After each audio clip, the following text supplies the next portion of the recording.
Yuk, lima, belum. Lima, empat, tiga, dua, satu.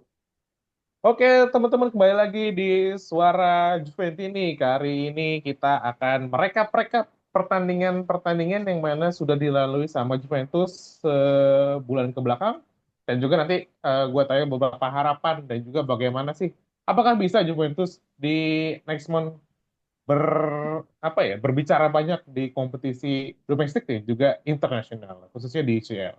Kembali lagi bersama gue Bio di Suara Juventus ini. Kali ini gue bersama dua narasumber. Yang satu sudah narasumber malang melintang di dunia Suara Juventus ini. Fansnya banyak, hatersnya banyak, buzzernya banyak. Nah, dengan Mas siapa yang pakai Juventus versi pemuda Pancasila? Silakan, Mas.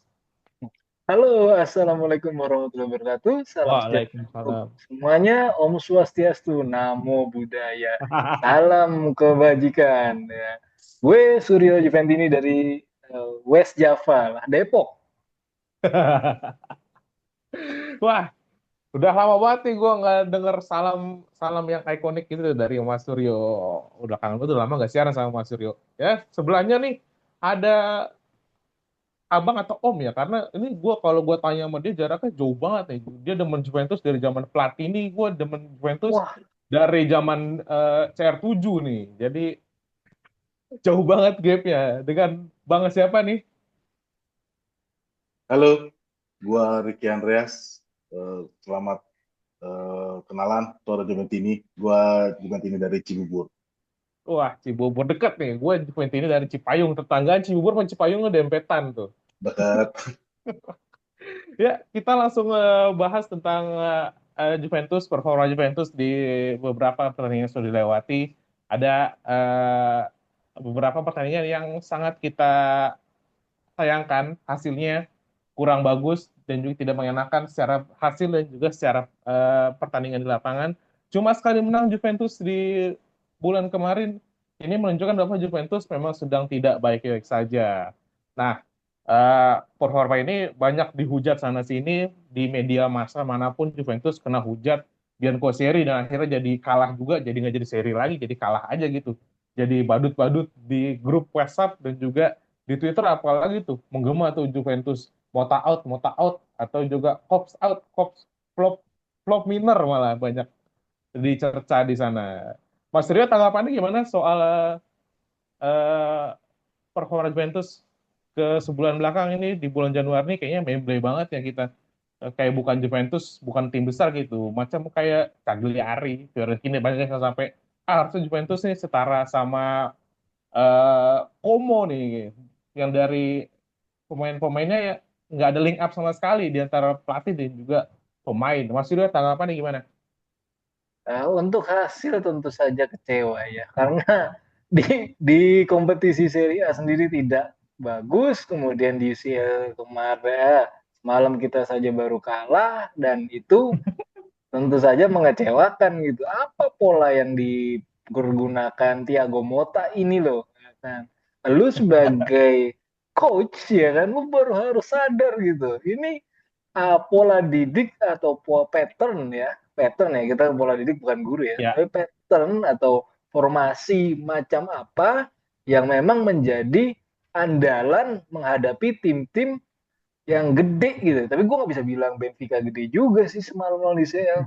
Ya, ya ya, biasa-biasa aja kalau menurut gue iya, dibanding iya Juventus betul sih. gitu. Iya, gue Ya, setuju itu. dengan catatan yang aduh, satu kali menang, tiga kali seri, tiga kali kalah di kompetisi Serie A, kemudian tiga kali menang, tiga kali seri dan dua kali kalah di UCL. Itu nggak bagus sih sebenarnya buat klub Juventus. Apalagi posisinya 20. Kita di UCL ini gue kecewa gitu karena terus terang aja kalau memang ini ya apa namanya pola formasinya mesti diubah, kita kan kedatangan striker baru gitu, kenapa nggak Hmm. masang dua striker Ah, gitu. iya, iya betul. Kan dengan let's say lu cobalah formasi 3-5-2 atau katakanlah 4-4-2 diamond atau 4-4-2 diagonal atau yang Hmm. ngandelin ngandelin inilah ngandelin apa tusukan-tusukan baru, nggak melulu dari sayap gitu. Kalau ibarat kata jangan Juve jadi ayam gitu, sayapnya banyak tapi ya nggak ada yang bisa terbang gitu. Ayam kan nggak bisa terbang sebenarnya. Ya sayang banget gitu. Kalau gue sih kecewa, kecewa sangat gitu sebagai seorang penyuka Juventus atau fans Juventus ya kecewa sangat gitu, Bro Bio. Iya, gue juga sama, apalagi pertandingan semalam performanya kok gini ya gitu, malah bukannya tambah up, malah tambah ancur-ancuran gitu. Karena lawan Benfica juga kita sebenarnya punya peluang banyak, tapi memang secara eksekusi finishing dan juga belakang Kropos karena ditinggal Kalulu yang cedera, belum terjadi chemistry antara Gatti, Perin dan juga Locatelli. Eh, Menurut Bang Riki gimana, Pak? Apakah ada catatan khusus bersama Juventus atau overall Mota selama Juventus selama sebulan ke belakang? Ya, di bulan Januari ini kita ngelakuin 7 pertandingan ya. Kalau Iya. nggak salah ya 7 pertandingan, satu Hmm. menang, 3 seri, 3 kalah. Menang lawan Milan. Ya. Jumlah jumlah golin juga cuma dikit, kita 6 golin, 8 kebobolan. Jadi kalau dihitung Yes. 7 pertandingan nggak ada 1 gol 1 pertandingan kan kalau hitung gol rata. Hmm. Jadi ini catatan ya, walaupun kita tahu performanya Vlahovic juga selain cedera kemarin kita make false nine ya yang ada strikernya, Ya. tapi harusnya Oh. ada beberapa pertandingan yang sebetulnya contoh lawan Torino kita bisa menang. Ya. Ada pertandingan beberapa ya yang harusnya kita bisa menang akhirnya jadi seri. Lawan Napoli babak pertama kita menang, terus babak keduanya langsung berubah Langsung, banget gitu loh. langsung hancur banget ya babak kedua. Langsung hancur banget, itu nggak tahu Iya. karena pergantian pemain yang salah atau memang Hmm. eh, apa semangat juangnya udah kurang ya. Jadi di bulan Januari ini juga jadi putus nih, yang kita seri unbeaten jadi kalah sama Napoli. Ya ini mengecewakan banget lah. Catatan penting banget ini, Hmm. harus berubah formasi seperti yang dibilang tadi, entah jadi Hmm. 4-3-3, jadi Kopenhagen bisa turun, jadi Hmm. sayapnya dua kiri kanan duet sama Vlahovic, atau yang striker baru baru datang itu. Ini mesti dipikirin Kolomwani. sama Thiago Motta. Ya. Ya, gue sih setuju sama Mas Suryo sama Bang Riki ya, karena kita harus menyesuaikan pemain-pemain yang baru datang dan juga kenapa sih nggak pernah mencoba gitu formasi-formasi baru. Kita Mota selalu template setiap pertandingan tuh pergantian posisi yang sama, striker diganti striker, sayap diganti sayap, gelandang diganti gelandang, nggak pernah mencoba main dua striker ataupun bermain dengan sayap yang fluid gitu. Ini semuanya sama gitu template, karena memang kalau dari lihat hasil dan juga pertandingan ya sama-sama aja, dari beberapa match itu sama. Pertanyaan berikutnya adalah setelah pertandingan yang cuma dapat satu kali menang lawan Milan, dan lawan Milan itu keren menurut gue. Ada sesuatu yang bagus di situ. Apakah nanti bisa dilanjutkan sama Mota momentumnya? Tapi terlihat ada pemain-pemain yang memang di setiap pertandingan itu oke, cuma karena ketutup sama laganya yang jelek, sama hasil akhir yang jelek, jadi keikutan eh, nilai jelek gitu. Menurut Mas Suryo, adakah pemain yang menonjol selama sebulan ini, ataupun yang lo lihat nih pemain bagus nih, menurut pandangan Mas Suryo siapa selama sebulan ini? Gue ngeliat konsistensi Yildiz ya. Yildiz Hmm. itu konsisten untuk menjaga ritmenya dia, apa performancenya dia. Kenan Yildiz is a super player kalau menurut gue. Super player yang dimana dia masih muda, dia bisa menjaga konsistensi performa dan kemudian ya memang secara tim menurun performanya, tapi secara individu dia masih kelihatan menonjol si Yildiz ini. Dan Hmm.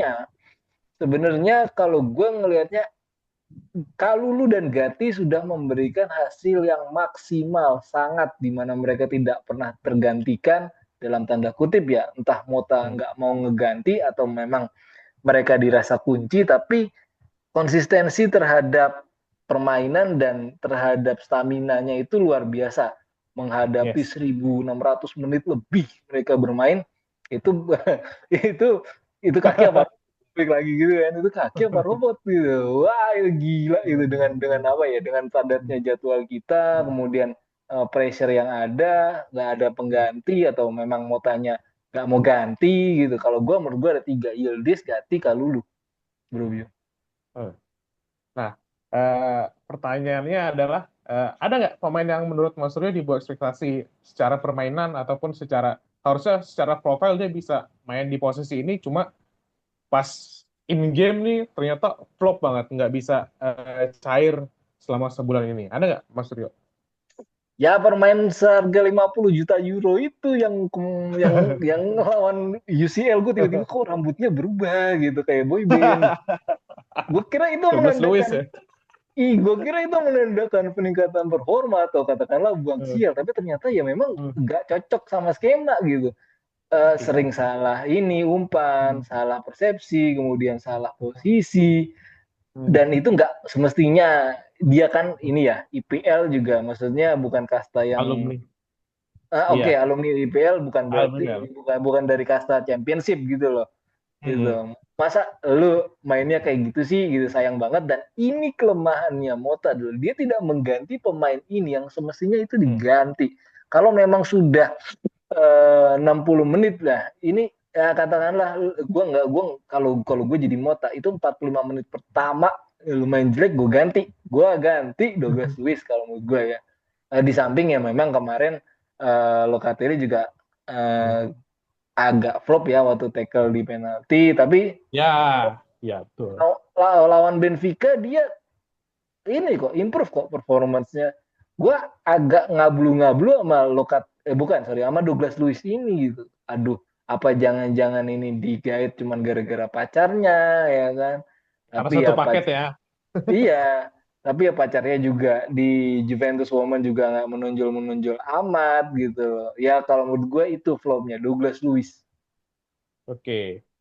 Eh, Bang Riki gimana? Setuju atau ada punya pendapat lain? Siapa pemain yang flop, siapa pemain yang memang menonjol di bulan Januari ini bersama Juventus? Kalau gue yang menonjol Kepren Turam ya. Jadi Why? double pivot sama Hmm. Locatelli di bulan Januari ini keren. Menurut gua performanya bagus, penyeimbang ya. Locatelli yang agak lebih Hmm. bertahan, Kepren yang agak Hmm. menyerang, jadi ngebantu serangannya juga pergerakannya, selain bodinya juga body balance-nya kuat. Menurut gua Ya. bulan Januari Kepren Turam bagi gua bagus lah performanya. Yang paling jelek memang gua setuju Bro Ryo itu eh, Douglas Luiz. Jujur sebetulnya mungkin Douglas Luiz ya yang diharapkan Hmm. jadi double pivot ya. Tapi malah Ya. Kevin Turam yang Hmm. menurut gua pembelian yang menurut gua cukup bagus di musim ini sejauh ini ya, dibanding Hmm. Douglas Luiz yang harganya udah dibilang 50 juta begitu aja cuma nari-nari doang di lapangan. Bagi gua flop banget lah. Iya, gue juga merasakan sih si Douglas Luiz ini memang hanya apa ya, harga mahal, tapi secara in game ini nggak bisa masuk langsung ke skemanya Mota karena memang dia main di PL juga bukan di klub yang jelek ya Mas Suryo, main di Aston Villa Hmm, yang hmm. pemainnya sering merepotkan Big Six-nya Big IPL Six. gitu loh. Di musim lalu juga sering mencetak golnya banyak musim lalu di IPL buat ukuran seorang gelandang bertahan ini dia set piece oke, nyetak gol oke, penyari ruang juga oke di musim lalu di Aston Villa. Cuma pas dibawa ke Turin nih jadi kayak bukan pemain yang kategori pemain level A gitu loh. Istimewa, Makanya iya. pemain-pemain biasa-biasa aja. Mahal juga tapi tidak bisa memberikan kontribusi di pertandingan. Benar kata Bang Ricky juga harusnya di awal dia memang diplot sebagai double pivot, tapi malah diambil perannya sama Kevin Turam yang di awal-awal musim menjadi seorang penghangat bangku cadangan Juventus. Tapi sekarang langsung punya performa. Asisnya oke, golnya juga oke kemarin dan juga grintanya juga oke. Mungkin karena bawaan bapaknya ya. Situ jadi kalau nggak main bagus dia main sama babenya kalau sampai rumah gitu. Ya mungkin kalau menurut gue yang flop ada tambah sedikit yaitu si Pop Miners ya sampai sekarang menurut gue belum bisa mencari performa yang stabil, belum bisa mencari performa seperti di Atalanta musim lalu. Kayaknya mungkin Mota juga harus memberikan apa ya cara memandang baru nih si taruh di mana nih role-nya mau jadi apa nih Miners, enaknya nyamannya dia di mana gitu. Belum sampai sekarang kalau gue belum ketemu Miner itu di posisi apa enaknya. Nah, kita satu bulan ke belakang juga nggak hanya di domestik tapi juga di Eropa Juventus terakhir di posisi 20 beda 1 poin aja sama posisi yang akhirnya di eliminate itu. Kita cuma beda 1 poin miris gitu. Sebagai pemain klub yang beberapa musim ke belakang main oke di UCL gitu loh. Yang sering langganan juga tim besar Eropa juga dipandang. Dulu juga petingginya Agnelli sempat jadi pejabat tinggi di Eropa, sekarang malah jadi ancur-ancuran gitu. Ini hitungannya kalau dengan Juventus ya hancur lah menurut gue. Karena memang harus melewati playoff untuk masuk ke 16 besar. Nanti next mungkin ketemunya sama PSV ataupun AC Milan gitu. Dua tim yang memang ya standar lah kalau untuk ukuran Juventus secara materi ya. Mungkin kalau di secara lapangan beda lagi. Tanggapannya Mas Suryo gimana untuk UCL? Apakah kita bisa melaju lebih banyak di kedepannya ataupun memang ya lu pesimis Juventus bisa melaju jauh gitu? Terbukti nanti lawannya tim-tim langsung besar gitu, AC Milan, PSV. Nah kalau menang lagi nanti baru ketemu Arsenal atau Inter Milan. Gimana Mas Suryo? Ya, kalau melawan PSV, gue lebih optimis melawan Milan sih sebenarnya. Karena kita terakhir menang lawan Milan dan itu kita tahu maksudnya pola pergerakannya memang tidak pantas gitu. Kekalahan kita di Super Copa tuh memang seharusnya Ya, tidak gitu kan. ya. Harusnya tidak karena itu kesempatan meraih satu trofi untuk mempercantik ruang J Stadium kita di sana Italia sana. Tapi ini malah Hmm. kalah. Tapi kemudian dibalas di kompetisi Serie A. Berarti ada secercah harapan atau optimisme kita bisa mengalahkan Milan seandainya nanti melawan AC Milan ketimbang melawan PSV. Gue lebih optimis melawan Milan, tapi come on please coba striker kita yang baru ini ya kan lebih berani gitu. Ya, Iya kan? Oke lah, katakanlah dalam target manajemen lu ya, melaju sejauh-jauhnya di UCL, tapi bukan berarti lu seadanya di UCL. Melaju sejauh-jauhnya bukan berarti lu seadanya. Itu gue tekankan gitu. Ini adalah Juventus di mana punya histori, ya walaupun memang final ya kan. Tapi ini kita Juventus Football Club yang tidak seharusnya berada di posisi 20 melalui playoff dan kita punya materi yang sama baiknya dengan tim-tim yang di atas menurut ya, gue sebagai Juventini. yes. Tinggal pelatihnya yang gue satu kalimat dulu kalau Juventus kebanyakan seri atau kalah adalah Ritiro. Ya, Nah, betul. ini belum dilakukan dan gue berharap segera dilakukan karena ada yang missing link di sini. Kalau lu ngarepin double pivot, ya, lu nggak punya kestabilan dalam tim-tim yang memanfaatkan momentum, apalagi mempertahankan mid block, ya kan? Lu nggak bisa lah lu main double pivot. Lu harus Yes. adaptif lagi gitu. Karena terlalu ketahan double pivot itu di belakang dan jangan lupa Theon Koopmeiners adalah sejatinya box to box. Kalau lu menempatkan dia di belakang, ya kan? Lu jangan ragu nyobain dia di depan, di belakang, di depan, di belakang. Artinya Mota, lu manfaatkan keras kepala lo itu untuk positioning pemain, bukan hanya untuk formasi. Karena hanya untuk formasi yang didapatkan hasilnya tidak bagus atau katakanlah kurang bagus kalau menurut gue. Jadi gue lebih optimis melawan AC Milan dengan segala yang kita pernah hadapi melawan AC Milan dan kita punya catatan yang baik menang melawan AC Milan di Giornata yang terakhir. Bro Bio. Oke. Gue agak setuju nih sama pernyataannya Mas Suryo. Bang Riki gimana? Optimis kah kita bisa melaju sampai ke 16 besar nanti ketemu Arsenal atau Inter Milan? Bisa melewati PSV atau AC Milan? Ataupun lu optimisnya ketemu siapa dulu di PSV atau setuju dengan Mas Suryo? Enaknya ketemu Milan aja deh, karena kita udah sering ketemu. Ya, kalau gue juga setuju ya. Gue sih lebih setuju ketemu Milan dulu pertama dibanding ketemu PSV dulu. Kenapa?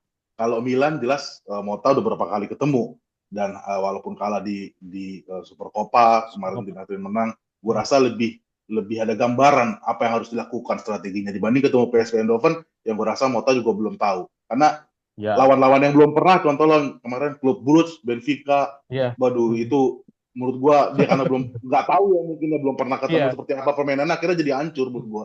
Kalau Milan udah beberapa kali ketemu, gua rasa harusnya bisa menang lah. Tapi ya gua tetap optimis ya, mudah-mudahan ada perubahan ke depannya Mota biar kita bisa nyampe 16 besar. iya. Gue sih juga sama sih, sama abang-abang ini ya. Sebagai Juventus ini awalnya harus punya sifat optimis dulu.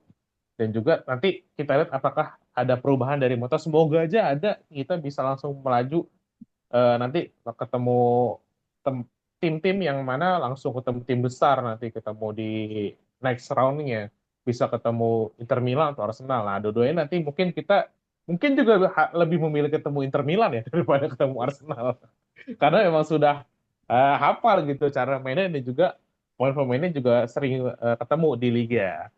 Nah, di Februari nanti kan kita langsung melaju tuh ke babak playoff dulu. Dan juga di Februari ini ada pertandingan Grande Partita melawan Inter Milan kalau nggak salah. Menurut Bang Riki gimana di bulan Februari ini? Apakah kita bisa mengamankan banyak poin ataupun sama seperti bulan Januari ini kita masih dengan performa yang sama? Ataupun lu punya pandangan sendiri apakah Februari ini semuanya kita semua bersih gitu? Bang Riki silakan. Kalau jadwal Februari itu kalau nggak salah Empoli, Como, Cagliari sama Inter. Kalau optimis pas pengennya sih optimis ya empat ini sapu bersih. Tapi pertemuan pertama lawan Empoli kalau nggak salah 0-0, Hmm. Cagliari 0-0, Como hanya Como 1-1 kita menang. sama. Oh 1-1 Hmm. ya. Terus 3-0 1-1 sama kemarin. Como.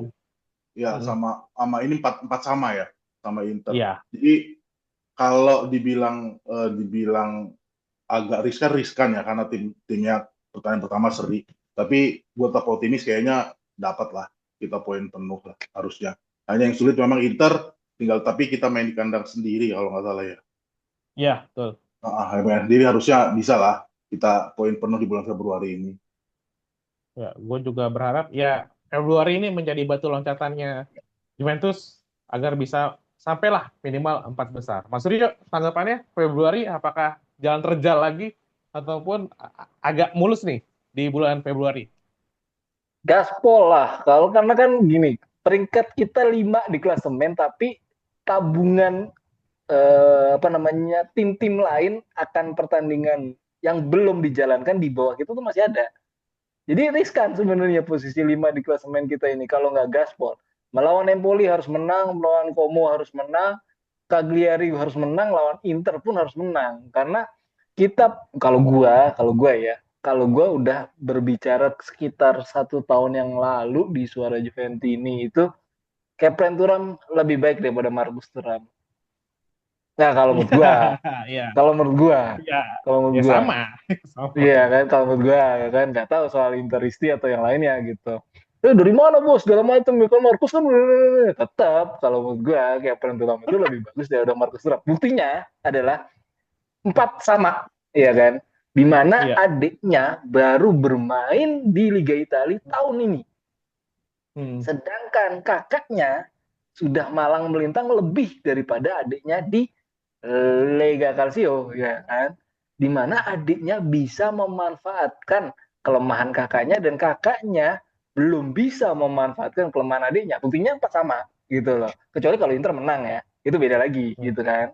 Nah, cuman batu sandungan ini ya kadang-kadang datangnya dari Empoli, Como gitu. Jadi Iya. kayak kayak apek gitu. Babak pertama, pok, pok, pok, pok, pok, pok, pok, poin bagus, terus babak kedua, loh, kok begini ya kan? Hilang. Hilang, ya kan? Rohnya tuh hilang. Jadi Hmm. gue rasa ya satu kalimat yang tepat adalah Mota menentukan kapten yang baik itu yang belum belum dijalankan. Kapten yang baik untuk Juve pada saat Juve butuh grinta atau katakanlah Juve butuh Yes. kemenangan, dan pada saat Juve di kemenangan jangan kehilangan poin gitu, pas tengah gitu, aduh itu kan gawat banget ya. Emang rata-rata umur pemain kita lebih muda daripada musim lalu sih ya, ini menjadi Ya. suatu hal yang positif dalam segi fisik ya kan. Tapi kalau mengaca pada pelatih, gue ngelihatnya eh, teknik lebih dulu daripada fisik kalau si Mota ini. Ya. Dimana kita juga nggak terlalu banyak main-main ini ya, main-main apa kasar ya dalam tanda kutip ya. Terus yang Ya, kedua kita juga nggak terlalu banyak main-main bola duel-duel udara gitu yang mengandalkan fisik gitu kan. Transfer-transfer kita juga pemain-pemain dengan ability aerial duel yang nggak terlalu menonjol gitu. Tapi dalam 4 pertandingan Serie A, gue khawatirnya di Como sama Empoli memang. Terus yang kedua, ketika lu pertanyaannya adalah ketika lu bisa menahan seri klub besar, kok lu ayang-ayangan sih, maksudnya anyang-anyangan sih lawan klub kecil gitu, gurem gitu. ya, Di mana gitu loh, di gimana, sorry, gimana gitu. Lu tuh punya materi yang katakanlah Mercedes-Benz, ya kan? Tapi ketika lu oke. balapan melawan katakanlah ya mobil merek biasa aja gitu, lu kalah di mana, kalah di tikungan. Oke, lurusan lu menang, tapi ketika lu berada di belakang, lu nggak tahu mesti nyusul dia lewat gimana gitu. Padahal Ya, engine lu tuh lebih bagus gitu kan. Gitu aja. Atau katakanlah lu udah di depan nih ya kan. Terus tiba-tiba kok karena mungkin dia taktiknya lebih bagus ya kan, salip-salipnya lebih bagus, kok tiba-tiba seri kita ini ya kan, kita sama gitu. Nah itu dia sayangnya. Ayolah, come on Mota ya kan, jangan terlalu kekeh sama formasi tapi adaptif sama pemainnya gitu bro. ya, satu kata buat Mota sih dari gue, belajarlah kill the game Yes. langsung gitu. Kill the game, kita beberapa match yang harusnya kita menang ya jadi imbang. Yang harusnya kita bisa menang enak malah jadi susah gitu.